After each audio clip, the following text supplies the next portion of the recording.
Have you watched a Tiger Woods documentary Just yet? exactly what I was going to come on to. I was going to surprise you then, because you know what really sickened me last week. Go on. With the podcast. It wasn't it's terrible, quality. Wasn't the fact that we talked a lot of nonsense for 50 odd minutes. It wasn't the fact that we had no planning that went into it at all. It was the look on your eyes when I told you I hadn't watched the Tiger I'm going to look at documentary. that camera now and do it. Which camera are we looking at?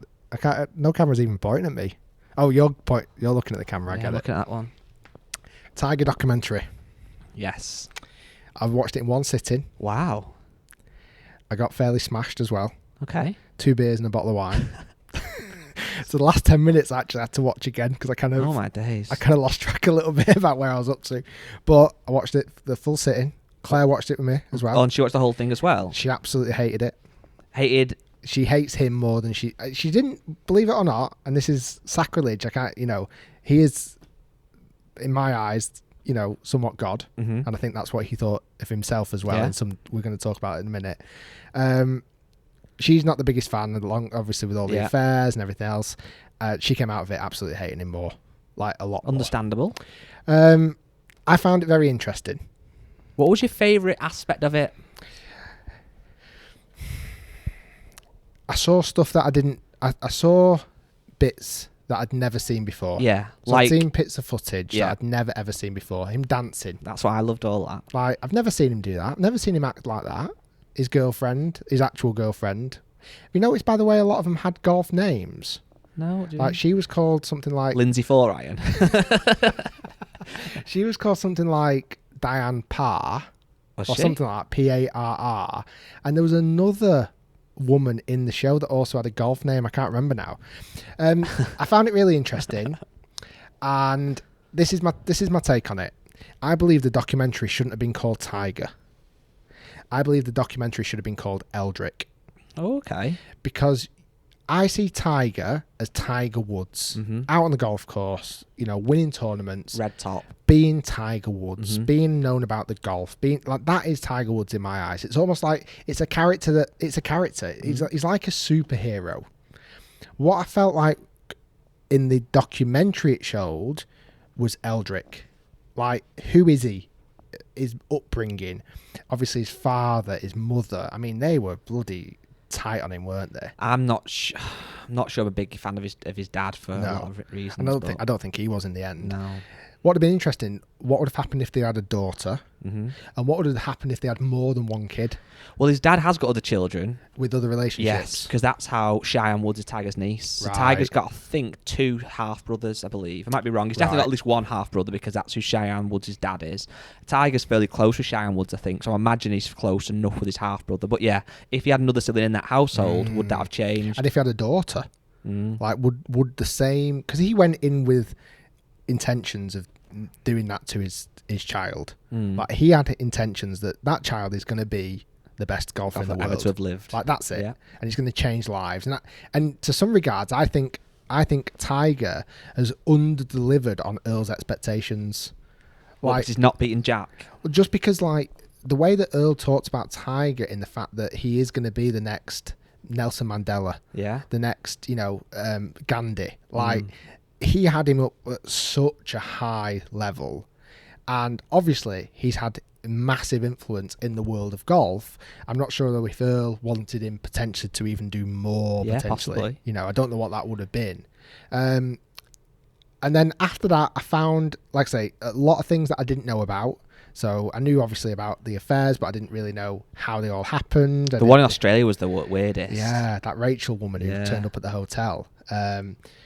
It's like, I kind of knew all that, but didn't know the timeline, and it was a nice reminder. Not a nice reminder, but it was a reminder of that time, because in a weird way, I've forgotten about it. Yeah, I have. I forgot. Do we choose to forget to some degree? Yeah. I completely forgot about all the lies, the deceit, the injuries even. Yeah. I forgot he was out of the game for so long. Like, I forget that time when he posted that swing on Instagram. Oh, it went mad. And I remember that. Like, we shared it loads. I think I shared it 2 or 3 times. I just remember going, this can't be real. Like, he can't be coming back. And if he is coming back, it's just going to be like an exhibition. The fact he's come back and won. The fact he's come back and won another major. I like I say, it was one of those weird ones where, because you knew so much about his golf history, This filled in the blanks. So I don't see it as an actual proper documentary. It was a fantastic piece of work. Yeah. Don't get me wrong. And the way that they've filmed it and listening to Steve Williams, like that for me, really. That was unbelievable. Like he was my best character in the documentary because I just learned so much more about Tiger. And I quite liked his first girlfriend as well. Yeah. I didn't think Steve was good. Yeah. Something Parr or whatever her name was. But like, I just felt like it filled in the blanks between the golf because that, and I think that's why it wasn't so much of a golf documentary because that could be a 10-part documentary. Yeah. All right, then question.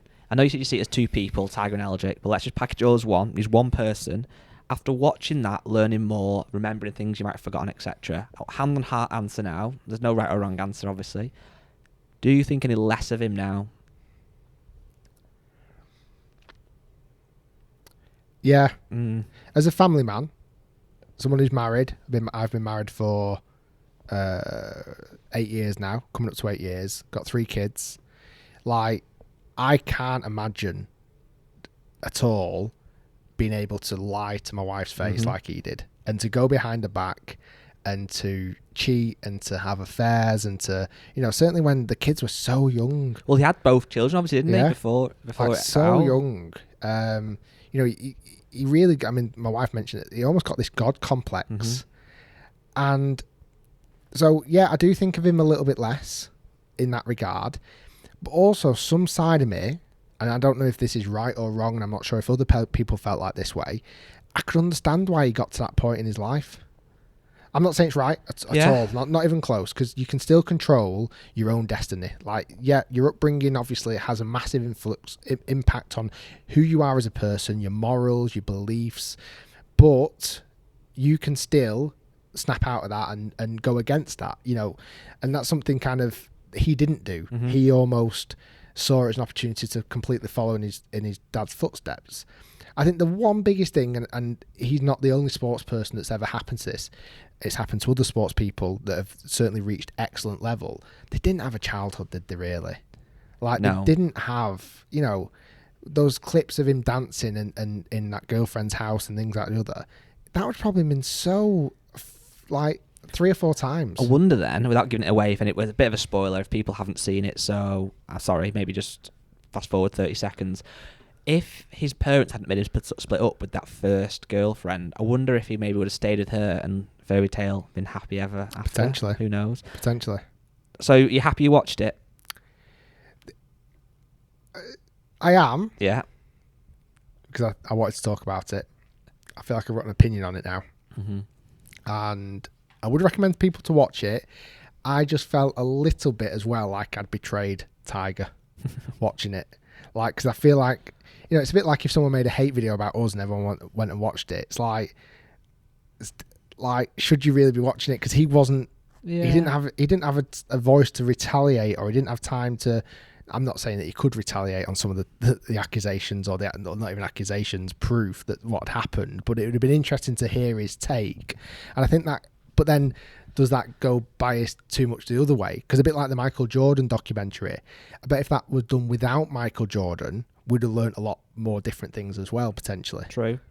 So this podcast is getting filmed today. Yeah. We're not sure what bits are going to be on the YouTube channel, on the second channel yet. So the second channel, if you don't know about it, search on YouTube for The Rick Shiels Golf Show and you'll find it. Subscribe. Have we got about 30,000 subscribers or something now, roughly? Yeah, 30 odd. I think this next bit's going to be a video, which might be a clip, but I don't know if you're going to want to answer this or not.